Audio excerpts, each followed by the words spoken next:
Bienvenue dans un nouvel épisode les amis. Dans cet épisode on va parler business, on va aborder des points très importants. Si vous êtes indépendant, un entrepreneur en devenir, vous voulez lancer votre business, vivre de votre passion, eh bien les amis, j'ai des informations très importantes à partager ici. Suite à une question qui m'a été envoyée, on va la garder pour la fin de l'épisode, donc restez bien jusqu'à la fin. Avant ça on va parler nutrition, on va parler diète vegan, on va parler également récupération et douleur au tendon pour que ça puisse vous aider les amis. Épisode chargé ici, prenez des notes. On va commencer par les news de la semaine. La première nouvelle, eh bien, c'est que j'ai sorti mon épisode avec Gaël, mon fils, l'épisode 308 qui précède du coup celui-ci que vous écoutez à l'heure actuelle. Je vous invite à aller écouter ce podcast, un podcast de 3 heures, une conversation vraie avec un travail journalistique qui a été fait et je suis très heureux d'avoir reçu Gaël. Gaël, c'est mon gars et c'est la famille et du coup, j'étais très content que voilà, qu'il soit déjà content de venir et qu'il ait joué le jeu à fond. Pour ceux qui ne savent pas, il y a plein de gens qui demandent Gaël sur sur des podcasts, sur différents médias.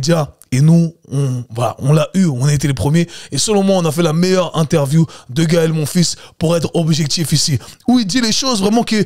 Je lui ai posé des questions qu'on lui a jamais posées. Il a dit des trucs comme il l'avait jamais dit auparavant. Et ce que j'ai vraiment apprécié avec cette interview, et il y a eu pas mal de débats sur des réels que j'ai partagés parce que au final, les gens aiment Gaël, mon fils, mais il y en a qui le soutiennent et il y en a qui ont cette rancœur envers lui en disant « Mais pourquoi tu nous as pas ramené un grand chelem ?»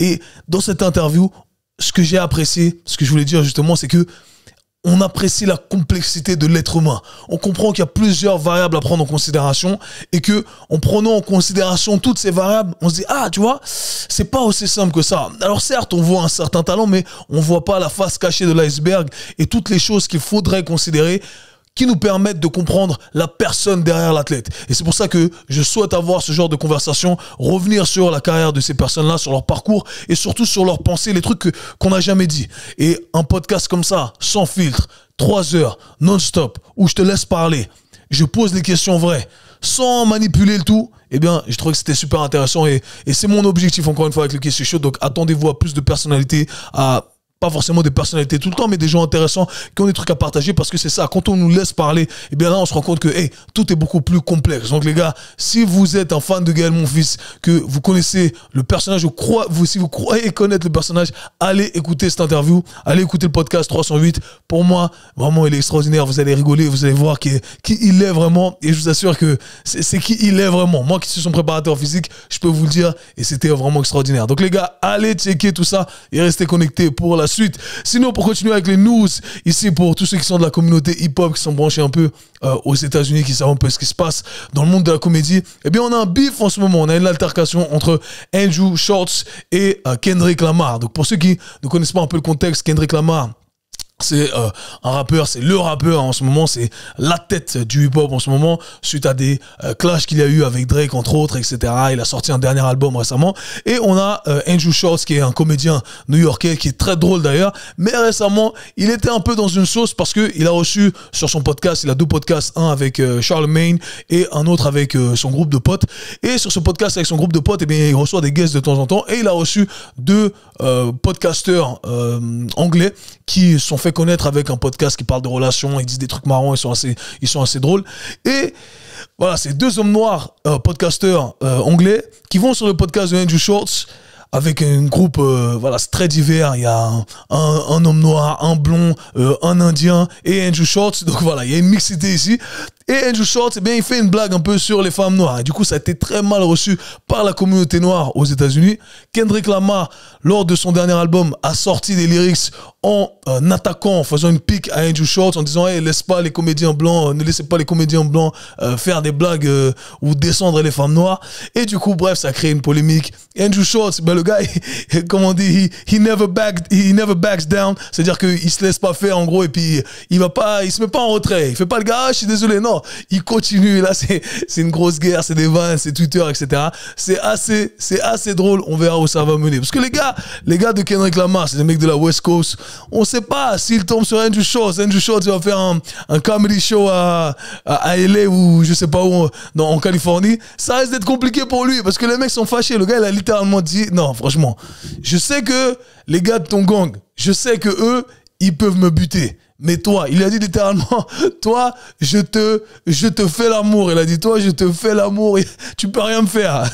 Et du coup, bah, bref, c'est toujours marrant de voir ces bifs aux États-Unis, mais ça prend une vraie ampleur. Vraiment, Internet, les gars, Internet, c'est dangereux. Je vous ai déjà dit, ne blaguez pas sur Internet, parce que dans la vraie vie, il y a des gars qui prennent ça très au sérieux. Sinon, récemment, on a eu l'interview de Kylian Mbappé sur Click.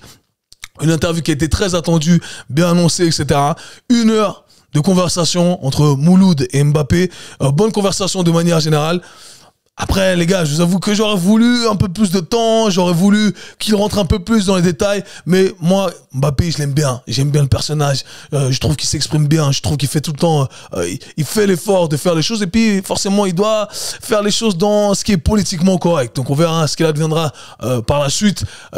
C'est toujours plus intéressant de voir un gars qui est en fin de carrière, au final, qui peut dire les choses, qui s'en fout, qui est plus emprisonné par cette pression du politiquement correct, cette pression médiatique, cette pression des clubs, de l'équipe de France, etc. Mais là, je trouve qu'il a dit 2-3 trucs intéressants, mais il fallait creuser un peu plus. Encore une fois, il doit rester politiquement correct. C'est un pro. Mbappé, c'est un pro. Vous pouvez lui dire ce que vous voulez. Il traverse une phase difficile, mais le gars, quand il s'exprime, c'est un pro. Et moi, j'aime entendre les gens qui savent s'exprimer et qui savent partager leurs idées de manière cohérente. Ça part pas dans tous les sens. C'est pas j'aime pas les cas sociaux qui savent pas s'exprimer. Je trouve qu'on doit tous faire l'effort de travailler dessus sur notre élocution, et Mbappé le fait très bien ici. Donc voilà, allez checker l'interview. Moi je trouve que c'était pas mal. J'aurais voulu plus, bien entendu. J'aurais voulu poser des questions un peu plus spicy. Donc les gars, Mbappé, peut-être que c'est le prochain sur le Kessu Show, franchement. Là, les gars, si je ramène Mbappé sur le Kessu Show, là, vous allez me respecter. Mais franchement, j'aimerais bien le recevoir parce que je pense que ça serait une conversation vraie.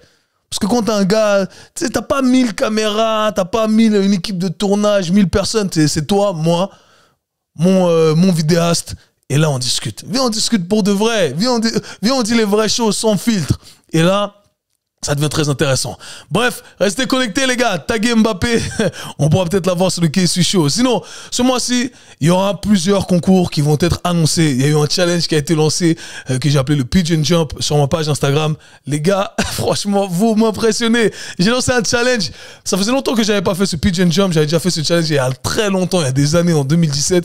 Et là, j'étais vraiment fort, j'étais vraiment mobile. Là, je suis dans la pire période de ma vie, donc c'est un peu compliqué. Mais les gars, là, les performances que vous m'avez montrées, je suis impressionné. Ça va être dur de choisir le gagnant. Donc pour le contexte, encore une fois, j'ai choisi un gagnant homme, un gagnant femme, une gagnante femme, du coup. Et là, il y a des gars là qui ont élevé le niveau. C'est très compliqué. Ça va être dur de choisir parce qu'il y en a qui ont amené l'aspect créativité. Il y en a qui ont amené l'aspect athlétique. Et il y a du bon des deux côtés, il y a des trucs qui sont un peu moins bien des deux côtés. Je sais pas comment je vais déterminer qui est le gagnant, quoi qu'il en soit. Il y aura différents challenges, il y aura différents concours. Restez connectés, suivez-moi sur Instagram, @Kessus_fit. Commençons ici par les questions techniques avant d'arriver au nerf de la guerre, la question business, tant attendue. Commençons par la première question ici de George Lucas. Salut. Que penses-tu des régimes véganes? Je suis intéressé de pratiquer ce régime, non pas pour la viande parce que je kiffe ça de ouf, mais plutôt pour le côté récupération, /santé, /performance, où on dit qu'il y a un réel changement. Connais-tu des personnes qui sont dans ce régime et réussissent sportivement? On m'a donné l'exemple d'un champion de force athlétique qui est vegan. Merci de ton temps et de ton travail. Alors George Lucas, j'ai l'impression de prendre une question de sortie du documentaire, comment il s'appelait, Game Changer sur Netflix. Pour ceux qui ne savent pas, encore une fois, il y a quelques années de cela, il y a eu un documentaire sur Netflix qui a explosé parce que voilà, c'était une propagande vegan, littéralement, où on montrait différents athlètes qui étaient vegan et qui étaient performants dans le sport, en force athlétique, football américain, peu importe, combattants, etc.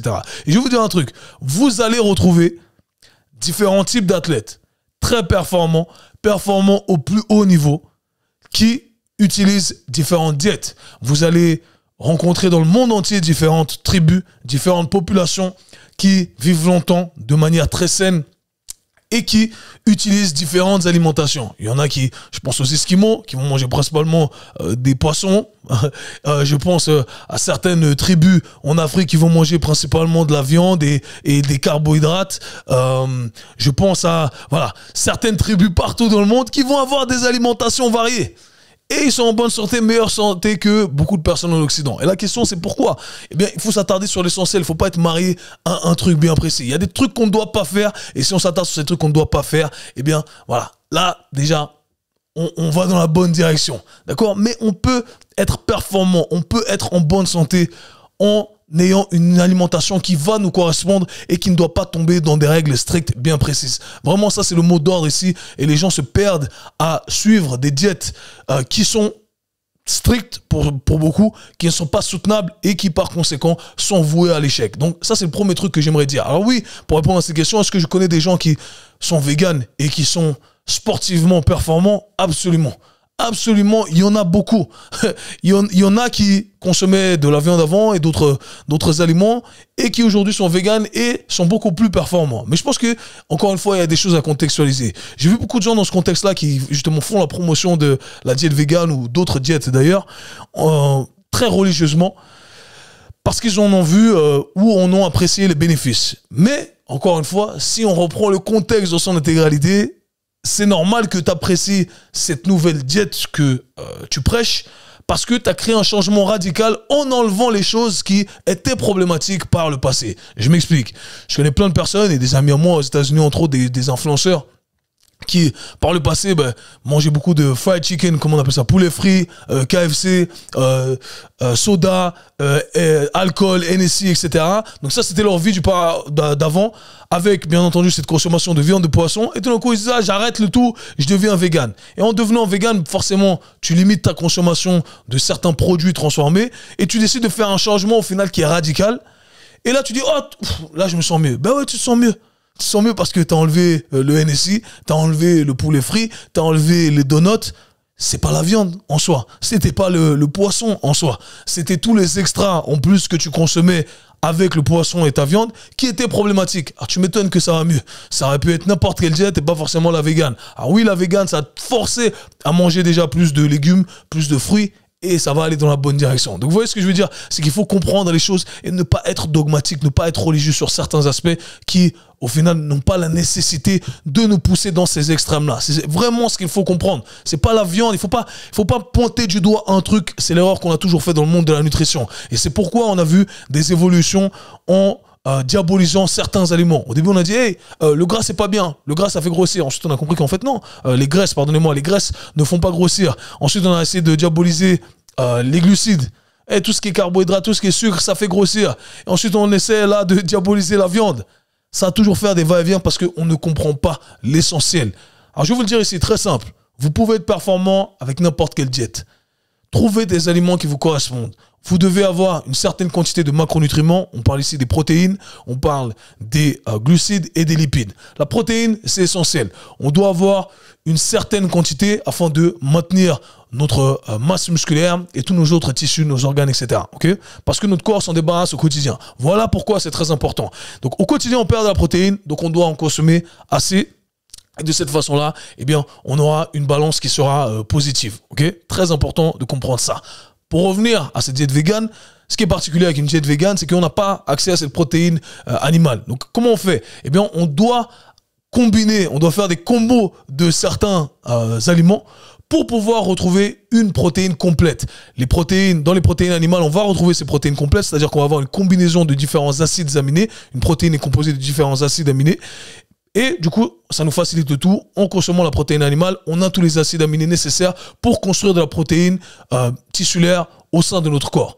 Maintenant, lorsqu'on a une diète végane, on doit être un peu plus méticuleux. On doit se dire, hey, je dois manger du riz avec des haricots parce que dans le riz, je vais retrouver X, Y, Z acides aminés et dans les haricots, je vais retrouver A, B, C acides aminés. Et en combinant les deux, eh bien, j'ai la protéine complète. Vous comprenez ce que je veux dire ici? Du coup, ça demande un peu plus de travail, bien entendu. Il faut être un peu plus ingénieux lorsque on consomme une diète végane pour l'apport en protéines. Et ça, c'est un point qui est très important parce que vous allez devenir un vegan, mais ok, certes, vous mangez plus de légumes et plus de fruits, mais si vous n'avez pas le macronutriment essentiel numéro 1, ça risque d'être problématique. Okay? Ensuite, entre les glucides et les lipides, mais en fait, un peu ce que vous voulez.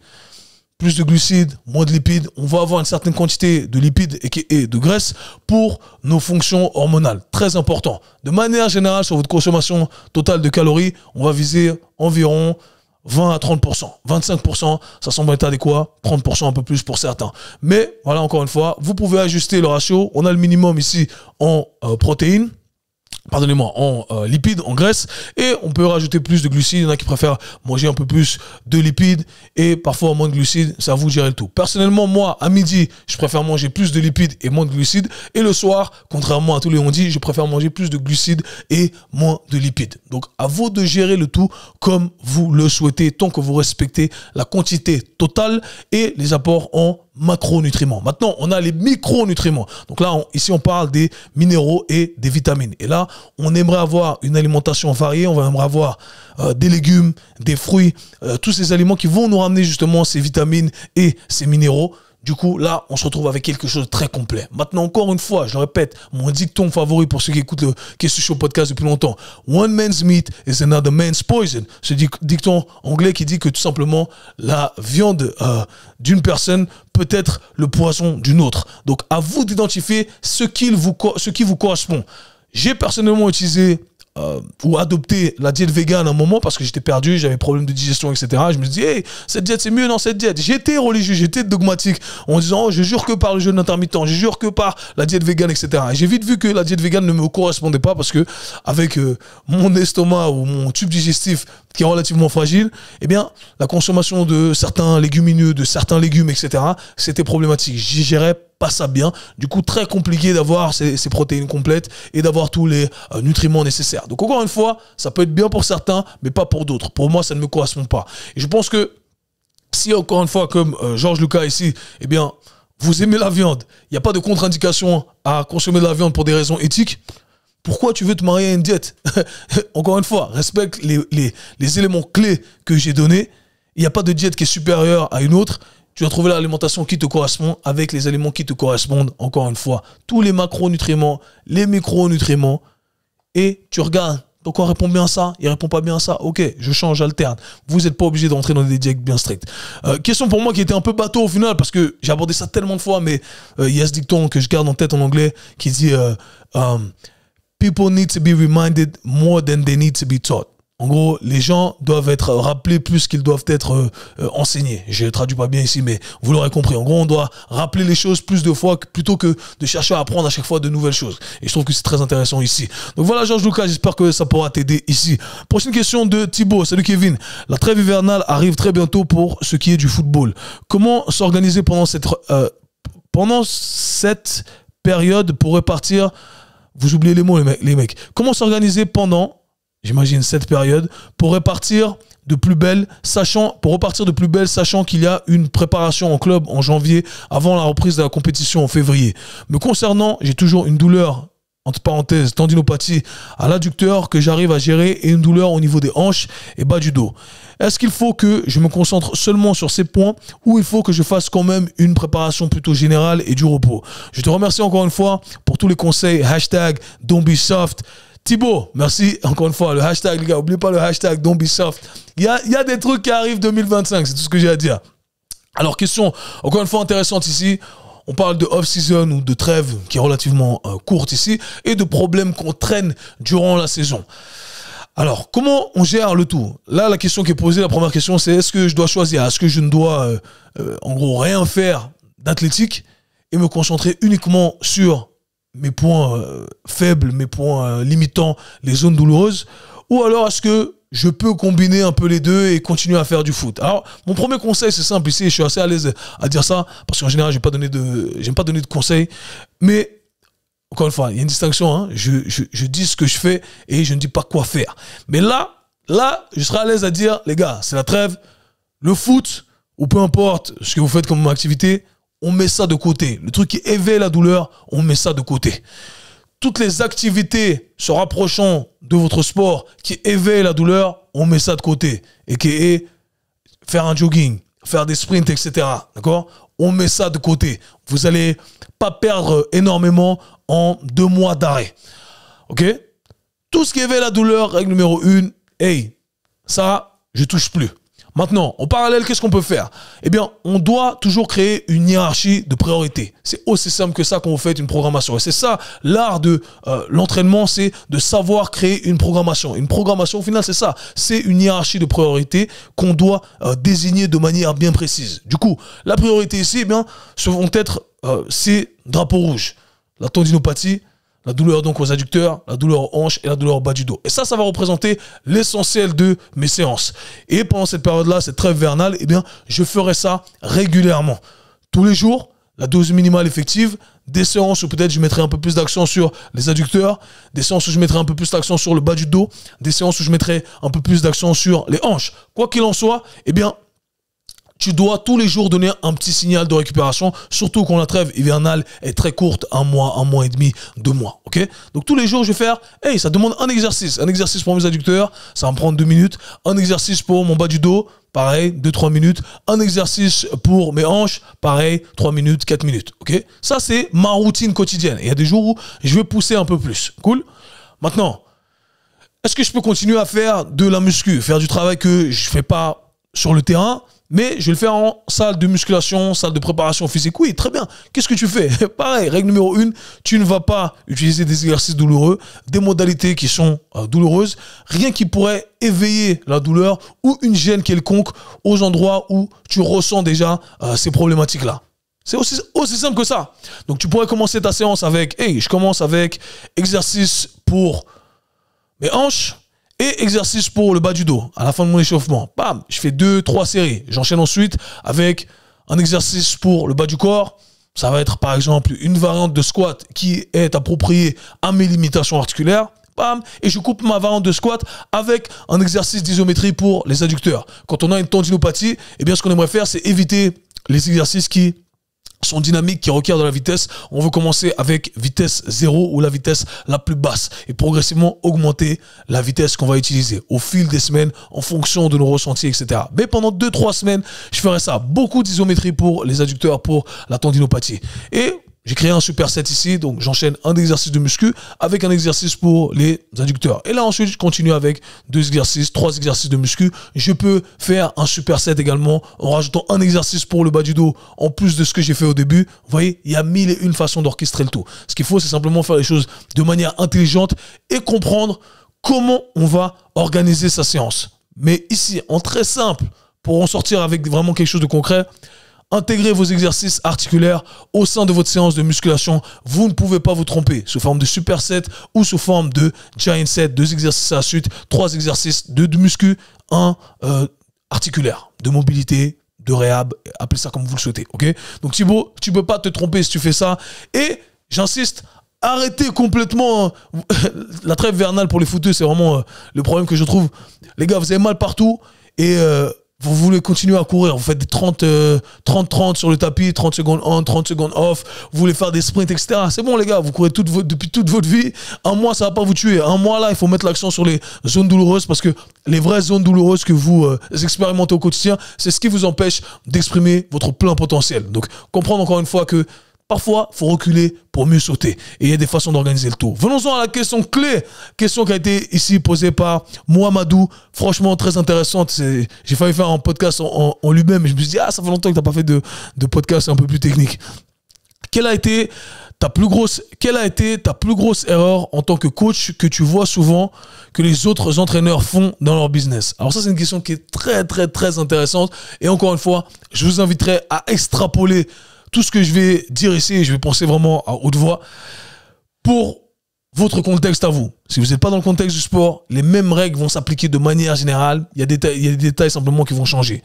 Et j'ai réfléchi, je me suis dit, ok, comment répondre avec une phrase bien concise et qui est l'erreur que la plupart des gens font et que j'ai pu faire par le passé également, sans rentrer dans les détails. Dans un premier temps. Et ensuite, on va décortiquer le tout, bien entendu, on va rentrer dans les détails. Et selon moi, l'erreur que la plupart des gens ou des coachs font dans leur business, et je vais extrapoler vraiment ça à tous les business, parce que j'ai aidé énormément de gens à développer leur business, que ce soit des gens dans le monde de, voilà, des avocats, que ce soit des businessmen. J'ai aidé énormément de gens, et je pense qu'il y a un truc, il y a des trucs nouveaux qui vont arriver en 2025 pour vous. Mais les mêmes règles s'appliquent à chaque fois. C'est que selon moi, la plupart des entrepreneurs, de soi-disant entrepreneurs, ou qui sont voués à être des entrepreneurs par défaut comme les coachs, c'est qu'ils ne s'attardent pas assez sur le développement de leurs soft skills. Ils ne s'attardent que sur le développement de ce qu'on appelle les hard skills. Et il y a une différence concrète à comprendre ici. Les hard skills, on parle ici de l'aspect technique de notre milieu. Pour les coachs, pour notre contexte ici, on parle de formation, on parle de sujets bien précis, techniques, qui sont en relation à notre métier. Et les coachs adorent ça. Ils se forment, ils continuent à apprendre des trucs, que ce soit sur les réseaux, que ce soit dans des livres, dans des formations, que ce soit à travers leur parcours académique standard. Hey, on apprend, les vrais passionnés n'arrêtent pas d'apprendre. Et c'est très important et c'est très bien de le faire. Et je vous invite à continuer à le faire. Mais, en parallèle, ce qui va vraiment développer votre business et votre carrière de manière générale, qui va vous permettre d'exprimer au final ce qu'on appelle les hard skills, eh bien, ce sont les soft skills. Et quand on parle de soft skills, concrètement, on parle de plusieurs éléments ici. On parle de votre présentation, de votre professionnalisme, on parle de votre communication, on parle de votre éducation digitale, on parle de votre éthique de travail, on parle de votre planification de carrière, on parle de votre développement du business, etc., etc., etc. C'est ça le plus important.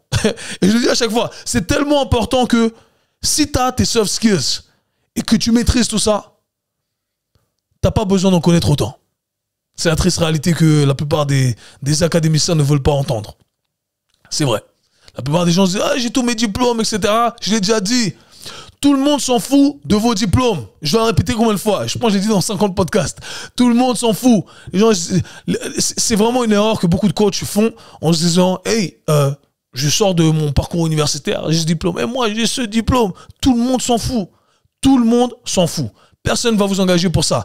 Et même si vous avez toutes les connaissances du monde et que vous ne maîtrisez pas l'art de la communication, l'art de la présentation, le côté professionnel de notre métier, eh bien, croyez-moi, vous n'allez pas réussir.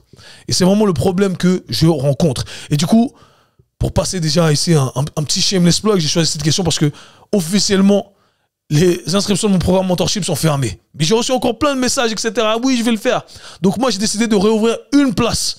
Une place pour mon programme mentorship. Il reste qu'une place que j'ai décidé de réouvrir. C'est vraiment la limite. Donc ceux qui veulent, le premier arrivé, le premier servi, après, c'est fermé. Finito. Du coup, je reviens à ce que je disais.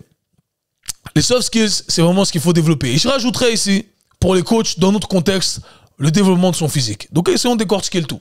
Pour moi, on va commencer avec le développement de son physique. Le développement de son physique, ça veut dire quoi? Ça veut dire appliquer la théorie qu'on a pu apprendre, la théorie qu'on a pu développer même au sein de ce qu'on a pu accumuler comme évidence dans la littérature, dans le parcours académique, dans des formations, etc. Et se dire, je vais le pratiquer sur moi et je vais tester. Et sur moi, eh bien, je vais être mon premier rat de laboratoire. Et ça, c'est très important et c'est un point que je ne vois pas chez la plupart des gens, chez la plupart des coachs, des thérapeutes, etc. Tu sors de ta formation, tu crois que tu vas avoir des clients et tu crois que tu sais. Non, tu sais pas. Tu dois appliquer sur toi avant tout. Et tu dois tester. Et mon conseil, c'est vraiment de pousser le tout à l'extrême. Quand on fait du travail de mobilité, vous dites, hey, je vais pousser le truc à l'extrême. Je vais me fixer un objectif extrême de mobilité, de développement athlétique, peu importe ce que c'est. Parce que votre apprentissage, il va décoller. Il va décoller, vous allez en apprendre tellement que ça va aider vos clients par la suite. Et je pense que moi, j'ai eu un certain succès grâce à ça. J'ai fait des formations, j'ai fait que ça. Me former, je continue à le faire.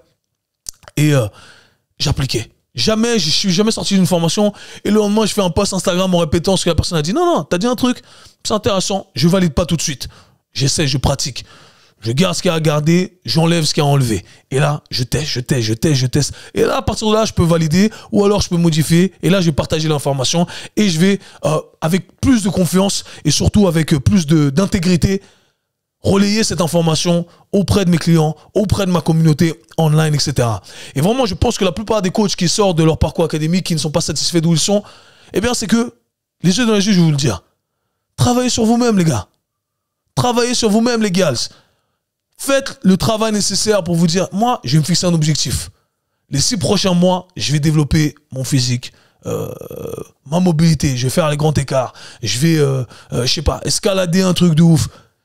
Faites ça et documentez le tout. Ça pourra grandement vous aider pour la promotion de vos services par la suite.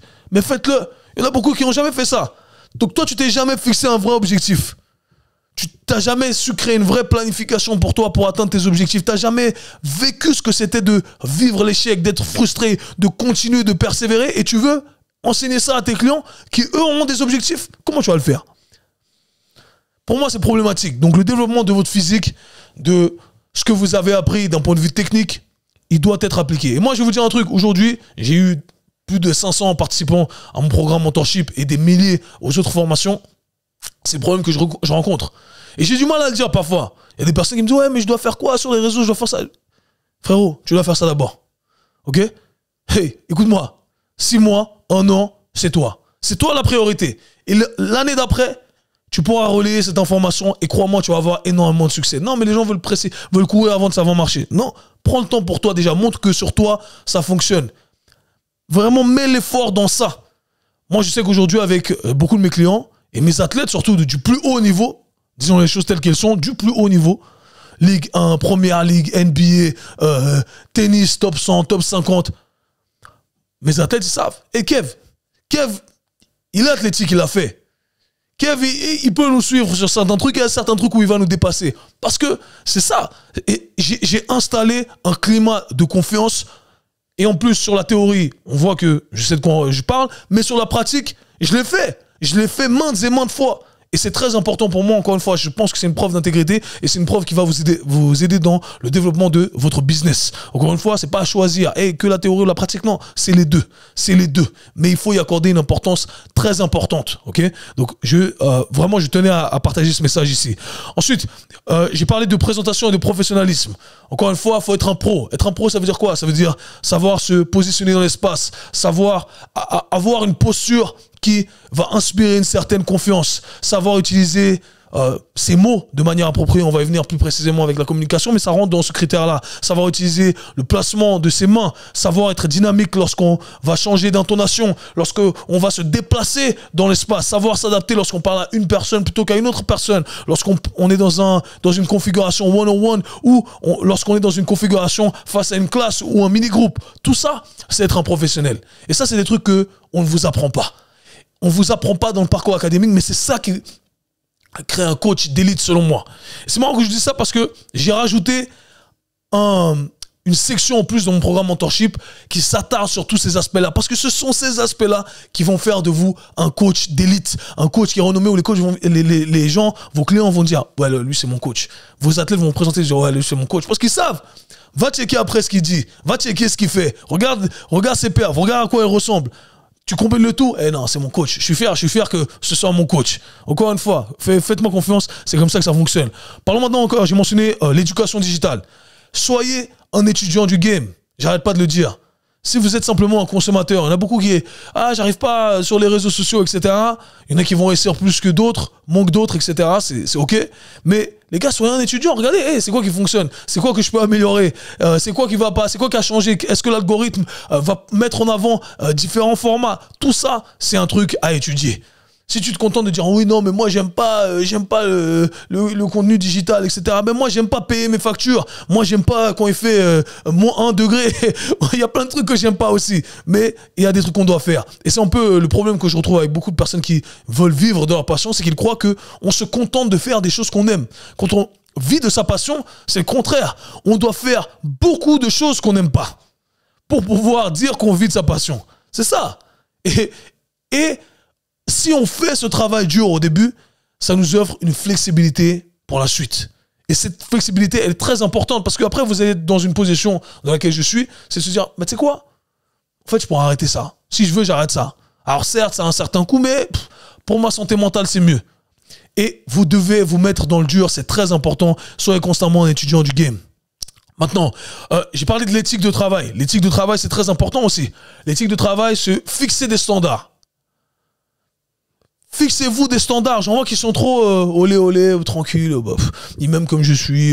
Je viens comme ça. Et puis, je suis pas trop stressé parce que je pense que chaque session, je vais faire. Non. Les gars, ayez des standards. Vous vous dites, hey, moi, quand je viens de face à mes clients, je me présente de cette façon-là. Je sais exactement ce que je fais. J'ai préparé ma séance. Je viens tel temps à l'avance. C'est ça. C'est ça qui fait la différence. Mais non, ils sont olé.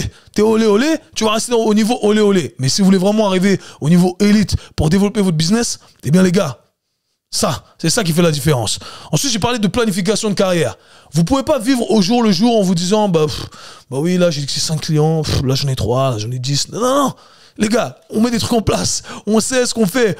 J'ai un plan pour les prochains 6 mois. J'ai un plan pour l'année d'après. Parce que, croyez-moi, c'est un truc que je dis dans mon programme mentorship. Parce que le but de mon programme mentorship, c'est ça, c'est de vous apprendre à être un bon coach avant tout. Il y a l'aspect business, bien entendu, mais là, je vais vous faire un nouveau truc en 2025, business, où je vais tout vous donner. Il y aura plus de secrets. Mais avant ça, c'est ça le problème, c'est que les gens, ils veulent vous apprendre à faire les trucs business, vous tombez dans des formations, dropshipping, ou autre business qui vous promet des trucs. Mais, les gars, la base, c'est ça, c'est être un bon professionnel à la base. Si vous êtes un bon professionnel à la base, le reste, c'est facile. Le reste, c'est facile. Le reste, ça vient. OK?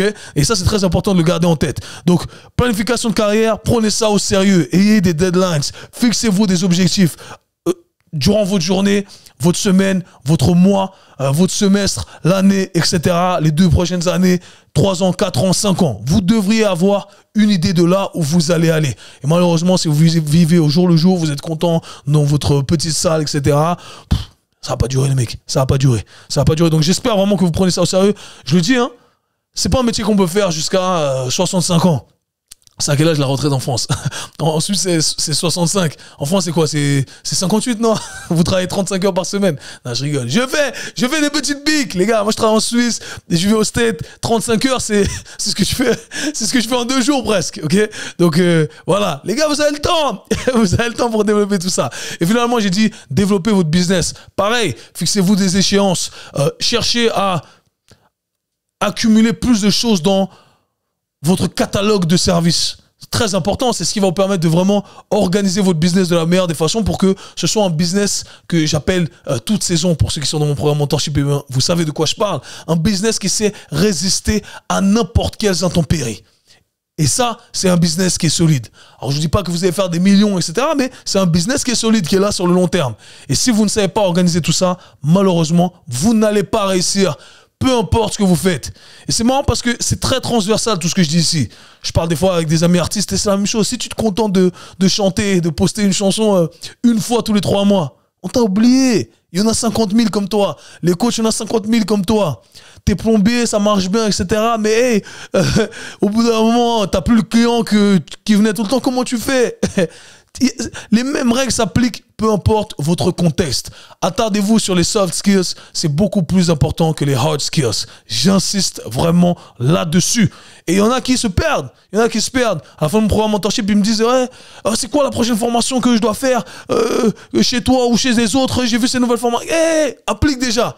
Applique. Prends le temps. T'as absorbé. Regarde ce qui est véridique. Regarde ce qui fonctionne. Est-ce que ce que je t'ai dit, c'est vrai? Teste sur toi. Teste sur tes clients. Partage le succès, ça va t'amener plus de personnes, etc. Les gars, chaque chose en son temps. Et je pense que si on fait ça, certes, ça va nous prendre 1 année, 2 ans, mais votre vie, en 2 ans, elle peut changer. Et malheureusement, les gens ne veulent pas dédier ces 2 ans d'investissement et se retrouvent pendant 20 ans à chasser un truc rapide sans jamais y arriver. C'est voué à l'échec. Donc ça vient du cœur, encore une fois. Dernière inscription à mon programme mentorship pour vous apprendre justement ces soft skills. Et ensuite, to the moon. To the moon, il n'y a qu'une seule direction, j'ai toujours dit. We can only go up from here. On peut que aller vers le haut. Ok? Il n'y a pas d'autre direction. Et c'est le standard que je me fixe. Et c'est le standard que j'espère vous allez vous fixer dans votre carrière, dans peu importe ce que vous cherchez à développer. Les amis, nous on se voit, /, parle très bientôt. Peace. C'était le K-Swiss Show. Si vous avez apprécié le podcast, abonnez-vous, partagez-le avec vos amis. À très bientôt.